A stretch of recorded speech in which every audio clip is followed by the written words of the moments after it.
తిరుపతి జిల్లా సత్యవేడు మండలంలోని గాంధీ విగ్రహం సెంటర్లో సిపిఎం నాయకులు మోహన్ బాబు దిష్టిబొమ్మను దగ్నం చేస్తూ నిరసన తెలిపారు.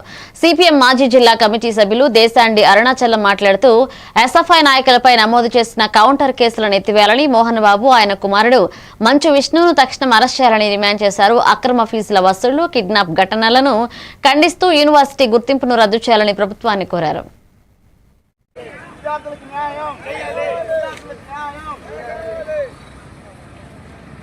విద్యార్థులకు న్యాయం, విద్యార్థులకు న్యాయం, చట్ట వ్యతిరేకంగా నడుస్తున్న యూనివర్సిటీని, చట్ట వ్యతిరేకంగా నడుస్తున్న యూనివర్సిటీని, చట్ట వ్యతిరేకంగా నడుస్తున్న యూనివర్సిటీని, చట్ట వ్యతిరేకంగా నడుస్తున్న యూనివర్సిటీని, చట్ట వ్యతిరేకంగా నడుస్తున్న యూనివర్సిటీని.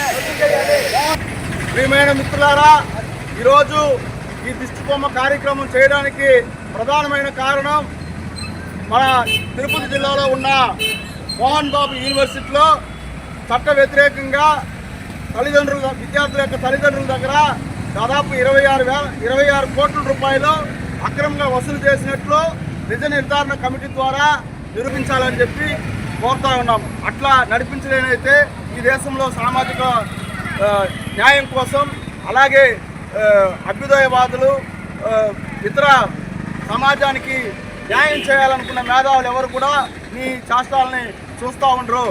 కాబట్టి ఇప్పటికైనా బుద్ధి తెచ్చుకొని ఆ వసూలు చేసిన 26 కోట్ల రూపాయలని ప్రజలకి తిరిగి ఇప్పించాలని చెప్పి, అలాగే ప్రభుత్వం వారు వెంటనే మోహన్ బాబుని వెంటనే అరెస్ట్ చేయాలి.